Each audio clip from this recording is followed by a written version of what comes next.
Friends, आज हम class 10th के ज्योग्राफी का फर्स्ट चैप्टर भारत संसाधन एवं उपयोग पढ़ने वाले हैं। पूरे चैप्टर में संसाधन को कई खंडों में बांटा गया है और संसाधन के जितने भी प्रकार हैं वो सब अलग अलग खंडों में पढ़ेंगे। तो पहले चैप्टर में समझना है कि संसाधन किसे कहते हैं। तो चूंकि संसाधन के बारे में सबसे विस्तार से इसी चैप्टर में जानना है, तो संसाधन किसे कहते हैं सबसे पहले इसके बारे में बात करते हैं। संसाधन मानव की इच्छाओं से संबंधित है। वैसी चीजें जो मानव की इच्छाओं की पूर्ति करें या उनकी आवश्यकताओं को पूरा कर दें, वो सभी पदार्थ क्या कहलाएंगे? वो चीज संसाधन कहलाएंगे। यानी कि ये कहा जा सकता है कि मानव के जीवन में उपयोग आने वाली हर वस्तुएं क्या है? संसाधन कहलाती हैं। लेकिन संसाधन होने के लिए कोई भी वस्तु संसाधन तब बन पाएगी जब हमारे लिए उसके लिए उपयुक्त तकनीक रहेगी, तभी संसाधन बन पाएगी। जैसे अगर हम कोयले का प्रयोग करते हैं,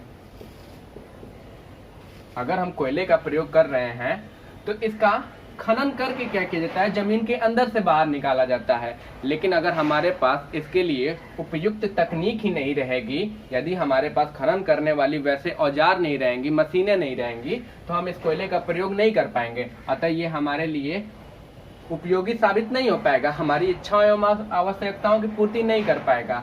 अतः यह तब तक ये संसाधन नहीं बन पाएगा जब तक हमारे पास उपयुक्त तकनीक नहीं रहेगी। यानी कि संसाधन होने के लिए तकनीक का भी होना बहुत जरूरी है। बिना तकनीक के कोई वस्तु संसाधन नहीं बन पाएगी। इस प्रकृति ने हमारे लिए बहुत सारे उपहार के रूप में दिए हैं, लेकिन उन उपहारों को अपने काबिल बनाने के लिए मानव ने क्या किया है? तकनीक विकसित किया है। चूंकि हर काम में मानव की भूमिका सबसे अग्रणी है, इसलिए मानव को भी संसाधन में ही रखा जाता है। इसलिए प्रसिद्ध भूगोलवेत्ता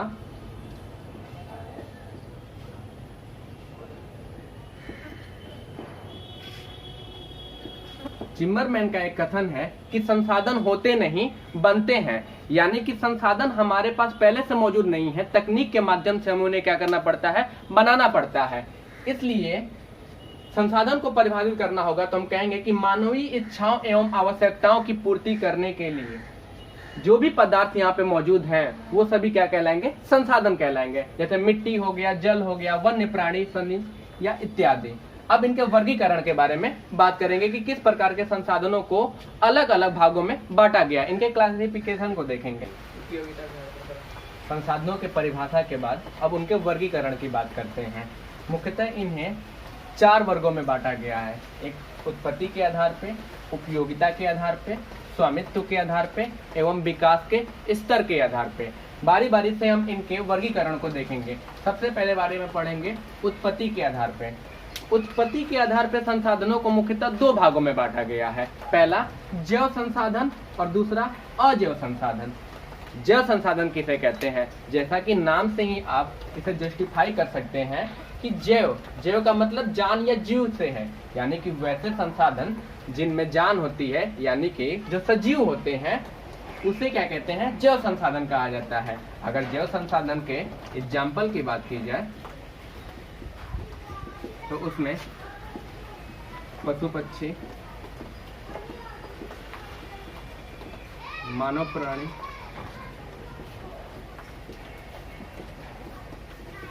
वनस्पति, सभी इसके क्या होंगे? उदाहरण होंगे। यानी कि जिनमें जान होती है, जो सजीव होते हैं, वैसे संसाधन क्या कहलाएंगे?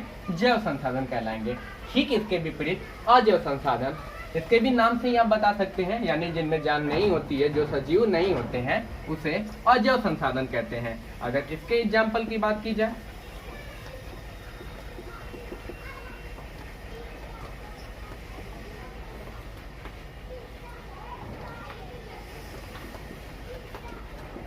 नदी, पहाड़, भूमि इत्यादि सभी इसके क्या होंगे?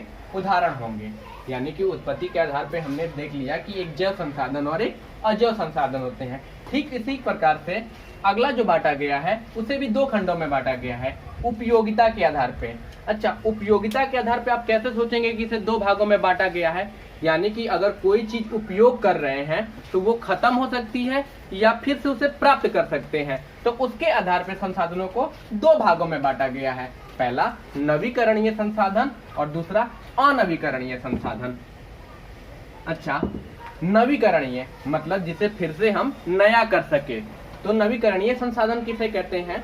वैसे संसाधन जिन्हें भौतिक या रासायनिक विधियों के माध्यम से पुनः प्राप्त किया जा सके उसे नवीकरणीय संसाधन कहेंगे। यानी कि अगर इनके उदाहरण की बात की जाए तो जैसे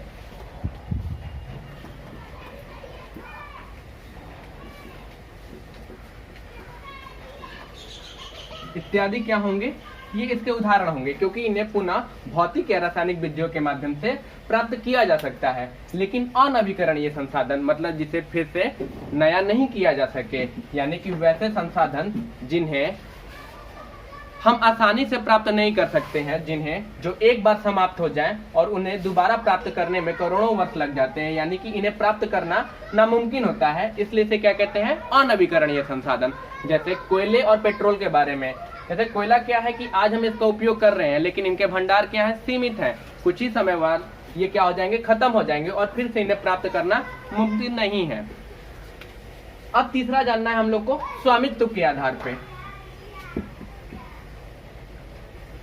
स्वामित्व का मतलब मालिक से होता है, वो किसके अधिकार में है? ऑनरशिप।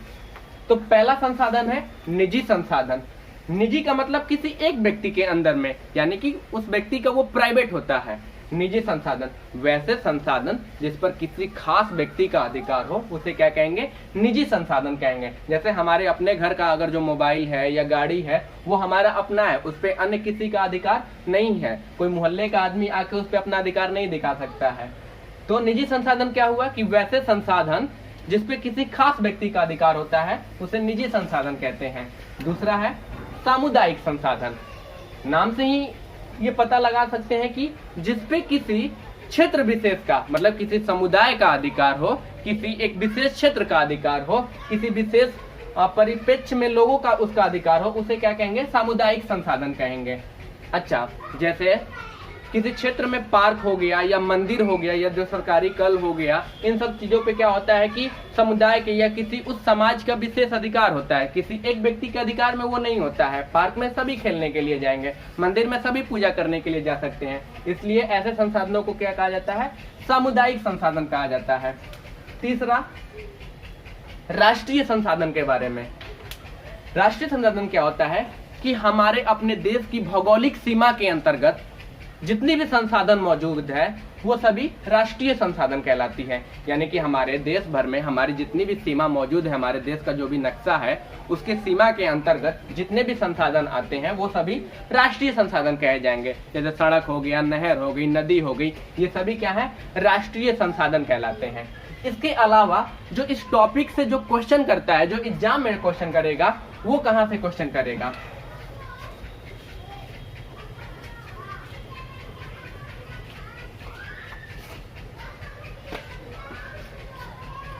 ये भारत का सबसे निचला क्षेत्र है जो प्रायद्वीपीय भारत कहलाता है। यहाँ इसका क्षेत्र गुजरात है।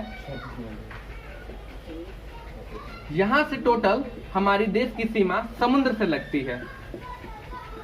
इधर बंगाल की खाड़ी, नीचे हिंद महासागर और इधर अरब सागर का क्षेत्र पड़ता है।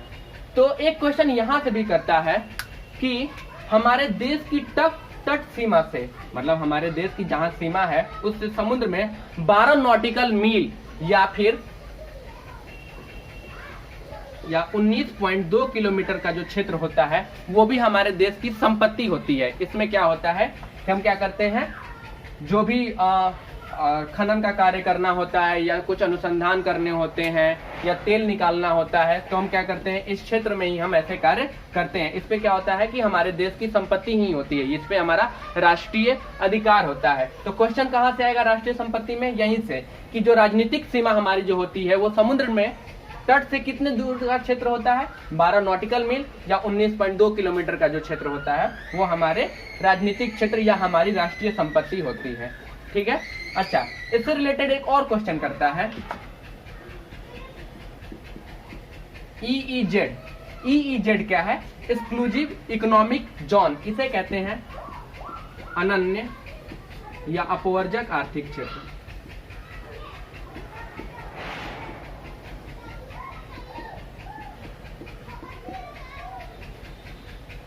हमारे देश की जो सीमा है वो हर जगह एक समान नहीं है, वो कहीं पे उठी हुई है, कहीं पे अंदर दबी हुई है, जिसके कारण क्या हुआ है, एक्यूरेट माप लेने के लिए एक आधार रेखा खींचा गया है।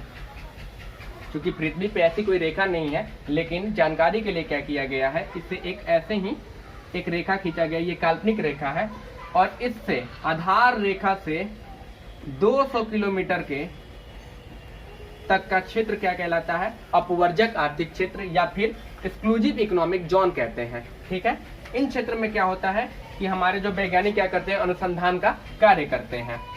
अब बात करते हैं जरा सा अंतर्राष्ट्रीय संसाधन। अंतर्राष्ट्रीय संसाधन क्या होता है कि समुद्र में जो 200 किलोमीटर के बाद का जो क्षेत्र होता है वो क्या होता है? अंतर्राष्ट्रीय संसाधन कहलाता है। यानी कि इस पे किसी एक देश का अधिकार नहीं होता है, इस पे हर व्यक्ति का समान अधिकार होता है। जो 200 किलोमीटर के बाद का जो क्षेत्र होता है उस पे हर देश का समान अधिकार होता है। और चौथा संसाधन विकास के स्तर के आधार पर पढ़ना है, जिसमें पहला हमें पढ़ना है संभाव्य संसाधन। ऐसे संसाधन जो कि किसी क्षेत्र विशेष में मौजूद तो होते हैं, लेकिन उनके लिए किसी विकसित तकनीक का विकास नहीं हो पाया है, जिसके माध्यम से उन संसाधनों का प्रयोग किया जा सके। क्योंकि संसाधन तभी आपके लिए उपयोगी बन पाते हैं क्योंकि जब तकनीक उसके लिए विकसित हो पाता है। इसलिए इसे क्या कहा जाता है? संभाव्य संसाधन। यानी कि वैसे संसाधन जो मौजूद तो हैं, लेकिन तकनीक अभी उसके लिए उपयुक्त विकसित नहीं हो पाई है। जैसे हिमालय के क्षेत्र में बहुत ज्यादा खनिजों का विस्तार है, लेकिन इतनी ज्यादा गहराई तक खुदाई करने के लिए हमारे पास तकनीक विकसित नहीं हो पाई है। यानी कि उसे निकालने में महंगा ज्यादा खर्च आ जाएगा, यानी कि हमारा वो तकनीक क्या हो जाएगा, उतना ज्यादा विकसित नहीं हो पाया है। मान लीजिए कि जैसे अगर हम कोयले को अधिक गहराई से निकाल रहे हैं, मान लीजिए कि कोयला निकालने में हमें 1 करोड़ रुपए खर्च हो गया, लेकिन वहां से कोयला हमें केवल मात्र 50,000 का ही मिला, तो यानी कि ये क्या हो गया, हमारी हानि ही हो रही है। अतः ऐसे संसाधन क्या कहलाएंगे? संभाव्य संसाधन कहलाएंगे, क्योंकि वो मौजूद तो है लेकिन तकनीक विकसित नहीं हो पाई है। उसी प्रकार से जैसे गुजरात और राजस्थान के क्षेत्र हैं, वहां पे सौर ऊर्जा और पवन ऊर्जा की अपार संभावनाएं व्यक्त की जाती हैं, लेकिन अभी वैसी तकनीक का विकास नहीं हो पाया है, इसलिए हम उनका प्रयोग नहीं कर पाते हैं। तो वैसे संसाधन क्या कहलाएंगे? संभाव्य संसाधन कहलाएंगे। दूसरा है विकसित संसाधन या ज्ञात संसाधन। ऐसा नाम से ही क्लियर होता है कि इनके बारे में कुछ हमें पहले से पता है, हमने जांच वांच कर ली है। यानी कि वैसे संसाधन जिनकी सर्वेक्षण की जा चुकी है, जिसकी मात्रा का, जिसके गुण का सब चीज पता लगाया जा चुका है, उसे क्या कहा जाता है? विकसित संसाधन या ज्ञात संसाधन कहा जाता है। तीसरा नंबर पढ़ना है भंडार संसाधन। वैसे संसाधन जो इस पर्यावरण में बहुत ज्यादा विद्यमान तो हैं, लेकिन इनके लिए भी तकनीक का विकास नहीं हो पाया है, इनका हम प्रयोग नहीं कर पाते हैं। वैसे संसाधन क्या कहलाते हैं? भंडार संसाधन कहलाते हैं। जैसे भविष्य में आने वाले समय में ऊर्जा का जो सर्वोत्तम स्रोत जो देखा जाता है वो हाइड्रोजन गैस में देखा जाता है, लेकिन अभी हाइड्रोजन गैस को ऊर्जा में बदलने के लिए कोई वैसी तकनीक का विकास नहीं हो पाया है। जैसे जल होता है H2O, इसमें हाइड्रोजन और ऑक्सीजन है, तो अलग करने की जो तकनीक है उनका विकास नहीं हो पाया, जिसके कारण हम क्या कर सकते हैं, अभी उनका उपयोग नहीं कर पाते हैं। ऐसे संसाधन क्या कहलाते हैं? भंडार या भंडारित संसाधन कहलाते हैं। और संचित कोष संसाधन, ये भी भंडार संसाधन का ही हिस्सा है, लेकिन इन्हें एक अलग कैटेगरी में रखा गया है।